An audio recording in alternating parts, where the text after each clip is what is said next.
প্রিয় দর্শক, আন্তর্জাতিক কূটনীতিতে একটা খুব পুরনো কথা আছে।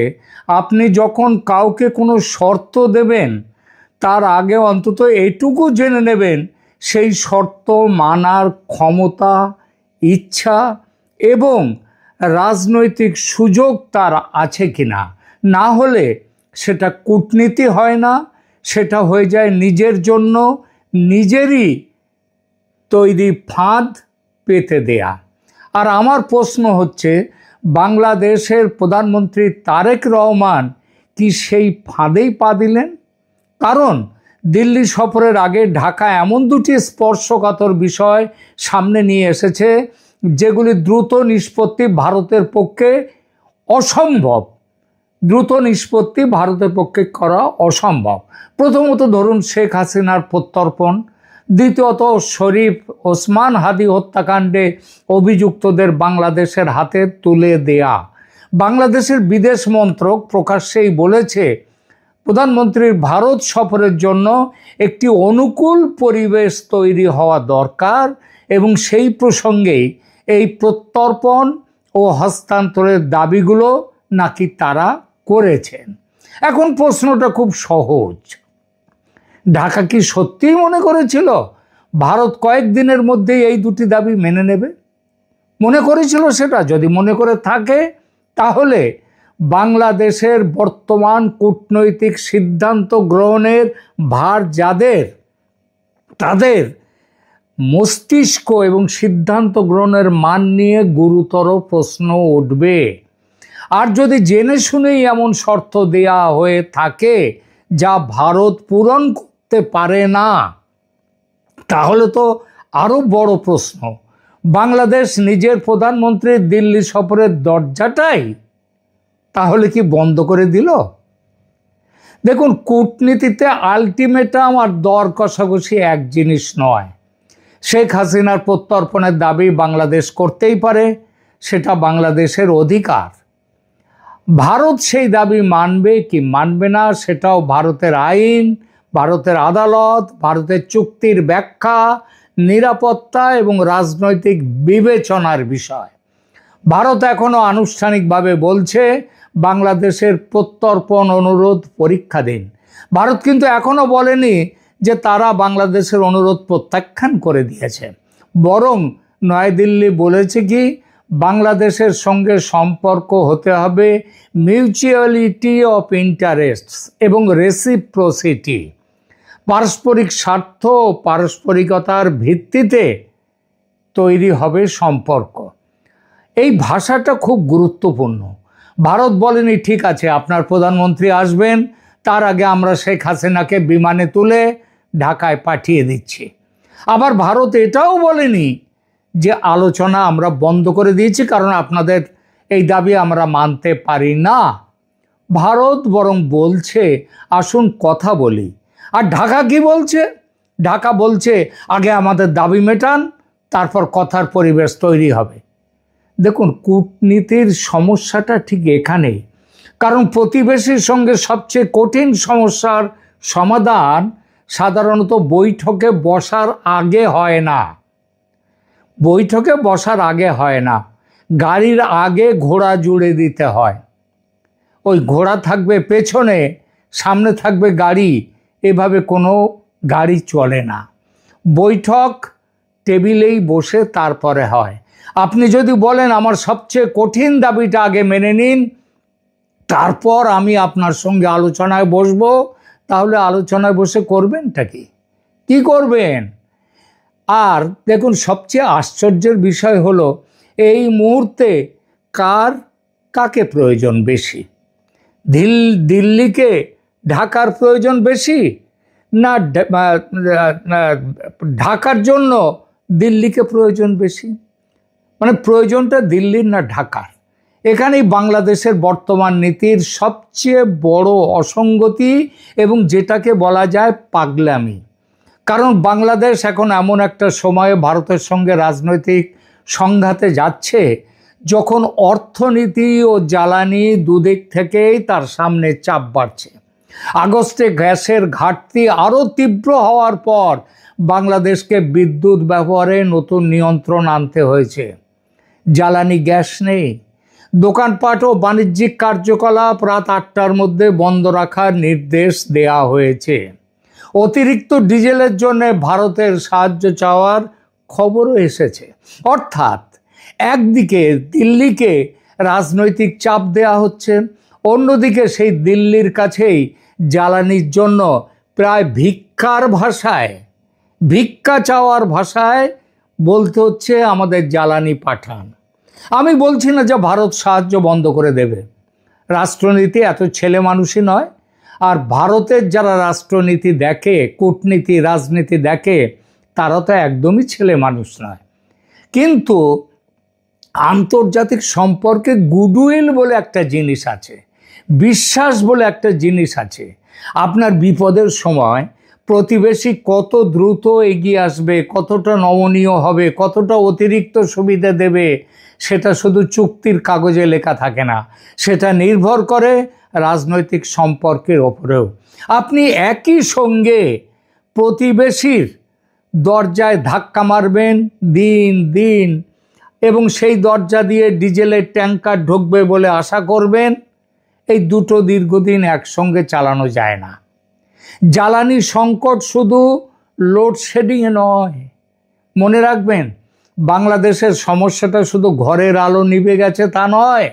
জ্বালানি সংকট মানে উৎপাদন ব্যয় বৃদ্ধি, জ্বালানি সংকট মানে পরিবহন ব্যয় বৃদ্ধি, জ্বালানি সংকট মানে কারখানার উৎপাদন কমে যাওয়া, আর শেষ পর্যন্ত এইসবের অর্থ বাজারে জিনিসের দাম বাড়ার চাপ।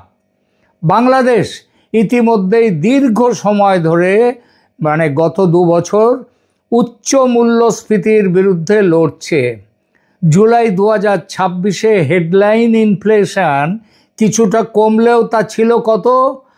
8.32%, যেটা ভারতে এই মুহূর্তে 3%-রও নিচে। অর্থাৎ চাপ মোটেই শেষ হয়ে যায়নি বাংলাদেশের। সুতরাং ঢাকার সামনে এখন সবচেয়ে জরুরি কাজ কি হওয়া উচিত? ভারতের সঙ্গে নতুন সংঘাত তৈরি করা, নাকি ভারতকে ব্যবহার করে জ্বালানি সরবরাহ, বিদ্যুৎ, যোগাযোগ, বাণিজ্য এবং আঞ্চলিক স্থিতিশীলতার জায়গাগুলো শক্ত করা? আমার মতে এর উত্তর যদি বাংলাদেশের যারা রাজনীতি কূটনীতি দেখছেন তাদের কাছে যদি মনে হয় এর উত্তরটা খুব কঠিন, তাহলে আমি বলবো তাদের রাজনীতির জ্ঞানটাই হয়নি, কূটনীতির জ্ঞান শূন্য। সবচেয়ে বড় বিপর্যয়ের জায়গা হচ্ছে বাংলাদেশের পোশাক শিল্প।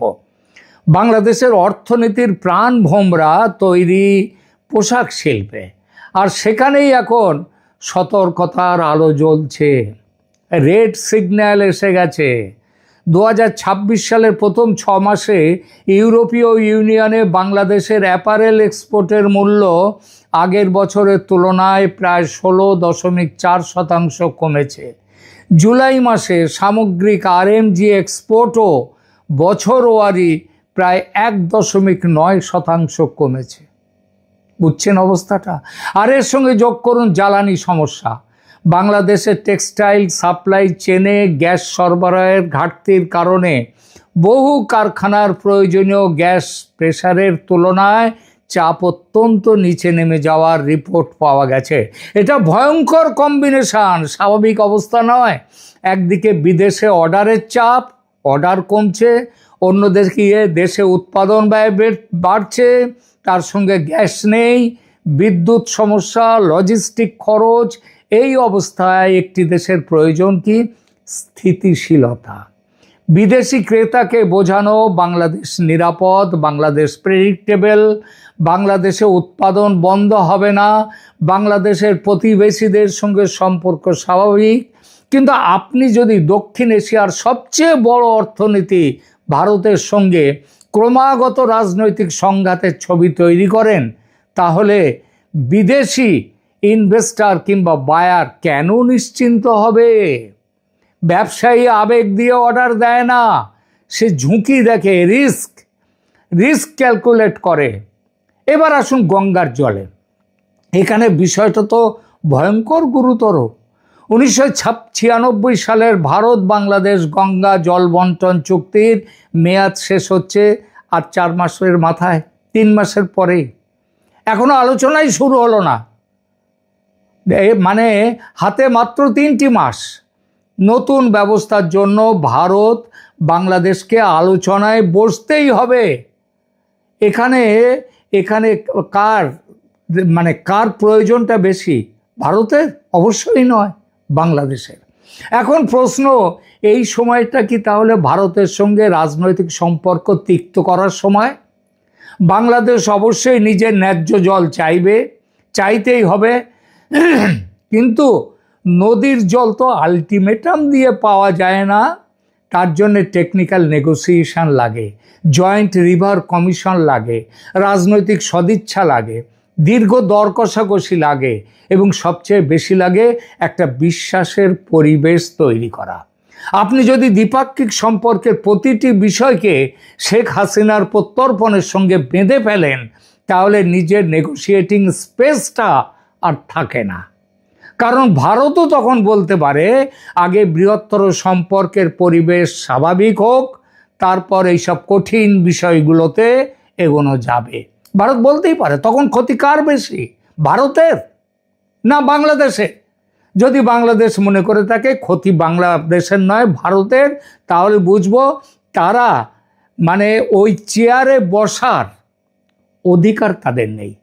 তিস্তার ক্ষেত্র সেটা ধরুন, একই বাস্তবতা সেখানেও।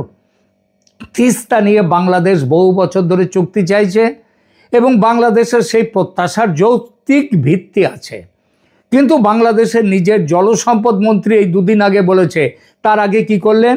তারেক রহমান চীনে গিয়ে তাদের সাথে তিস্তা চুক্তি নিয়ে কথা বলে এলেন, শোনা যাচ্ছে নাকি মৌও হয়েছে। কিন্তু বাংলাদেশের নিজের জলসম্পদ মন্ত্রী এখন কি বলছেন? এখন বলছেন ঢাকা চায় না তিস্তা বিতর্ক ভারত ও বাংলাদেশের সামগ্রিক সম্পর্ককে ক্ষতিগ্রস্ত করুক। এটা নাকি বাংলাদেশ চাইছে না। খুব গুরুত্বপূর্ণ কথা। কিন্তু বাংলাদেশের যারা প্রধানমন্ত্রী এবং অন্য যারা মন্ত্রিসভা রয়েছে, তারা কি এই বাস্তবতা বুঝেছেন? এখানকার জলসম্পদ মন্ত্রী বাস্তবতাটা বুঝেছেন, ঠেকে শিখেছেন।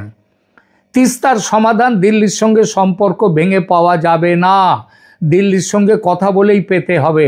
তার উপর তিস্তা শুধু ভারত সরকারের বিষয় নয়, ভারতের যা ফেডারেল স্ট্রাকচার সেখানে এতে পশ্চিমবঙ্গের স্বার্থ আছে, কেন্দ্র রাজ্য সমীকরণ আছে, শুষ্ক মরশুমে জলের অ্যাভেলেবিলিটির প্রশ্ন আছে। তার মধ্যে চীনের সম্ভাব্য ভূমিকা নিয়ে যে ভূ রাজনৈতিক ফাঁদ তৈরি করেছে তারেক রহমান, চীন তৈরি করেছে, তারেক রহমান সেখানে গিয়ে পা দিয়ে রেখে দিয়েছে। এই জট খুলতে প্রয়োজন সূক্ষ্ম কূটনীতি। হাতুড়ি মেরে কখনো জট খোলা যায় না। তারেক রহমানের সবচেয়ে বড় ভুল কোথায়? আমার মতে ভুলটা ভারত বিরোধিতা নয়, কারণ বাংলাদেশের প্রধানমন্ত্রী ভারতের সঙ্গে দ্বিমত পোষণ করতেই পারেন। বাংলাদেশ একটি স্বাধীন রাষ্ট্র, নিজের জাতীয় স্বার্থ রক্ষা করা তার দায়িত্ব। ভুল হচ্ছে জাতীয় স্বার্থ আর অভ্যন্তরীণ রাজনৈতিক স্লোগানকে এক করে ফেলা, গ্যালারির দিকে ফিরে তার ওই লাফঝাঁপ করা। দেশের ভিতরে এটা বলা খুব জনপ্রিয় যে শেখ হাসিনাকে ফেরত না দিলে দিল্লি যাব না। নাহিদ ইসলাম এই দাবি নাকি তুলেছে, আর তারেক রহমান সেই দাবির পেছনে এসে দাঁড়িয়েছে। শুনতে এই কথা খুব শক্তিশালী লাগে, হাততালি পাওয়া যায়, কিন্তু প্রধানমন্ত্রী কিন্তু শুধু হাততালি পেলে চলে না, তাকে হিসেব করতে হয়।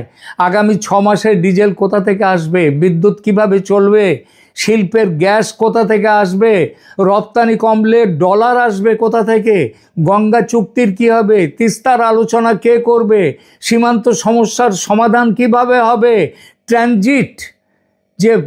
ট্রানজিট পদ্ধতি সেটার কী হবে, রেল যোগাযোগের কী হবে, বন্দর কী হবে, বিদ্যুৎ, বাণিজ্য। একজন বিরোধী নেতা স্লোগান দিতে পারেন, বিরোধীদের কাজ হচ্ছে স্লোগান দেয়া সরকারের বিরুদ্ধে। একজন প্রধানমন্ত্রীকে কিন্তু স্লোগান দিলে চলে না, তাকে স্প্রেডশিট দেখতে হয়, তাকে সব দিক ভেবে চিনতে কথা বলতে হয়। এটাই একটা বিরোধী দল আর এক সরকারের ক্ষমতায় যারা আছে তাদের ফারাক। বাংলাদেশের সামনে এখন সবচেয়ে বিপজ্জনক শব্দ হচ্ছে কি? বিকল্প। ঢাকায় একটা ধারণা আছে ভারত না হলে চীন আছে, ভারত না হলে পাকিস্তান আছে, তুরস্ক আছে, অন্য শক্তি আছে, আমেরিকা আছে। অবশ্যই আছে। বাংলাদেশের উচিত চীন, আমেরিকা, জাপান, ইউরোপ, তুরস্ক সবার সঙ্গে সম্পর্ক রাখা। কিন্তু একটা জিনিস মনে রাখতে হবে, ভূগোলের কোনো বিকল্প নেই। চীন বাংলাদেশের বন্ধু হতে পারে, কিন্তু চীন বাংলাদেশের পশ্চিম, উত্তর, পূর্ব এই 3 দিক ঘিরে বসে নেই। সেখানে বসে আছে কে? ভারত। চীন থেকে বিদ্যুৎ বা ডিজেল আনতে যে লজিস্টিক্স লাগে, ভারত থেকে আনতে তার সঙ্গে তুলনা চলে না। নদীর উজান বদলে দেয়া যায় না, সীমান্ত সরানো যায় না, প্রতিবেশী আমি নির্বাচন করতে পারি না। কূটনীতির প্রথম পাঠ হলো, যাকে আপনি সরাতে পারবেন না তার সঙ্গে সম্পর্ক পরিচালনা করতে শিখুন। ভারতের দায়িত্ব আছে কিনা আমি সেই প্রশ্ন অবশ্যই আছে। এখানে একটা কথা পরিষ্কার করে দেওয়া দরকার, এই আলোচনার অর্থ এই নয় যে ভারত যা বলবে বাংলাদেশকে সেটাই মেনে নিতে হবে, একেবারেই নয়। ভারতেরও দায়িত্ব আছে বাংলাদেশের উদ্বেগকে গুরুত্ব দিয়ে শোনা, সীমান্ত হত্যা থেকে জল বন্টন, বাণিজ্যের বাধা থেকে প্রত্যর্পণ, প্রতিটি বিষয়ে বাংলাদেশের কনসার্ন থাকলে ভারতকে তার সেটা চিন্তা করতে হবে। ভারত তো ওই জন্যই একেবারে কেটে দেয়নি, শুধু বলছে আসুন বসুন। বড় প্রতিবেশীর দায়িত্ব ছোট প্রতিবেশীর তুলনায় অনেক সময় বেশি হয়। বড় ভাই আর ছোট ভাইয়ের কথা বলে না বাংলাদেশ, কিন্তু বড় ভাই রামচন্দ্রের মতো হবে নাকি বড় ভাই ঘাতক হবে, সেটা কিন্তু ভারত সেই ভূমিকাটা কিন্তু খুব ভালোভাবেই রেখে দেয়। সম্পর্ক যখন যদি ট্রানজ্যাকশান হয়ে যায়, আগে আমার দাবি মানো তারপর আমি তোমার সঙ্গে বসবো, তাহলে দুপক্ষেই ক্ষতিগ্রস্ত হয়। কিন্তু একটা মনে রাখতে হবে একটা পার্থক্য, বড় অর্থনীতির ধাক্কা সামলানোর ক্ষমতা বেশি, ছোট অর্থনীতির কম। এই বাস্তবতাকে যদি অপমান মনে করে কেউ, তাহলে বুঝবো তিনি কূটনীতির অ আ ক খ শেখেননি। এটা জিওগ্রাফি এবং ইকোনমিক্স ভেবে চলতে হবে। শেষ কথায় আসি, তারেক রহমানের সামনে এখনও সুযোগ আছে, কিন্তু যদি না থাকে, আমি বলবো বাংলাদেশের মানুষকে আর তাকে বিরক্ত না করে, উনি 17 বছর যেমন লন্ডনে ছিলেন, তিনি লন্ডনে চলে যান টিকিট কেটে। টিকিট তাকে কাটতেই হবে, আজ হোক কাল হোক। কারণ শর্তকে প্রেস্টিজ ইস্যু না বানিয়ে আপনি দিল্লি যদি না যান, যদি নরেন্দ্র মোদীর সঙ্গে না বসেন, তাহলে আপনার, আবার বলি যে আপনার এই চেয়ারে বসে দেশ চালাবার যোগ্যতা, ক্ষমতা এটা কোনোটাই আপনার নেই। কারণ আপনি কূটনীতির পাঠ শেখেননি। কূটনীতি মানে বন্ধুর কাছে আত্মসমর্পণ নয়, আবার শত্রুর সঙ্গে যুদ্ধ করাও নয়। কূটনীতি মানে যার সঙ্গে আপনার মতবিরোধ আছে তার কাছ থেকেও নিজের দেশের জন্য সর্বাধিক সুবিধা আদায় করে আনা। তারেক রহমান যদি সেটা করতে পারেন, তাহলে দিল্লি সফর তার রাজনৈতিক দুর্বলতা হবে না, বরং সাফল্য হয়ে যেতে পারে। কিন্তু যদি তিনি ওই শর্ত দিয়ে বসে থাকেন, গ্যালারির দিকে ফিরে কিভাবে লাফঝাঁপ দেবেন, তাহলে তিনি নিজের জন্য তৈরি করবেন এক ভয়ঙ্কর ডিপ্লোম্যাটিক ট্র্যাপ। আর সেই ফাঁদের মূল্য শুধু তো তাকে দিতে হবে না, তিনি আবার চলে যেতে পারবেন। 17 না হোক, এবার 27 বছরের জন্য তিনি লন্ডন চলে যেতে পারবেন। কিন্তু তার সেখানে জায়গা আছে, এবং তারপরে সেখানে যেভাবে তারেক রহমান বলেছিলেন তার সেখানে লন্ডনের খরচ চলে নাকি, তিনি গ্যামলিং করেন, গ্যামলিংয়ের খরচ। আমরা জানি, বাংলাদেশের মানুষ জানি, টাকাটা যায় বাংলাদেশ থেকেই, তোলাবাজির টাকা, ঘুষের টাকা, সেই টাকাগুলো চলে যায় সেখানে, তাতেই তার দিন চলত। এখন আবার সেই দিন আসছে তার সামনে, এটা মনে রাখতে হবে। আপাতত এখানেই রাখছি। যদি মনে করেন এই কমেন্ট, আমাদের এই প্রতিবেদনকে ভালো লেগে থাকে, কমেন্ট করুন, শেয়ার করুন, লাইক দিন, এবং অবশ্যই চ্যানেল সাবস্ক্রাইব করে ক্যালকাটা ডায়ালগসের পাশে থাকুন। ধন্যবাদ।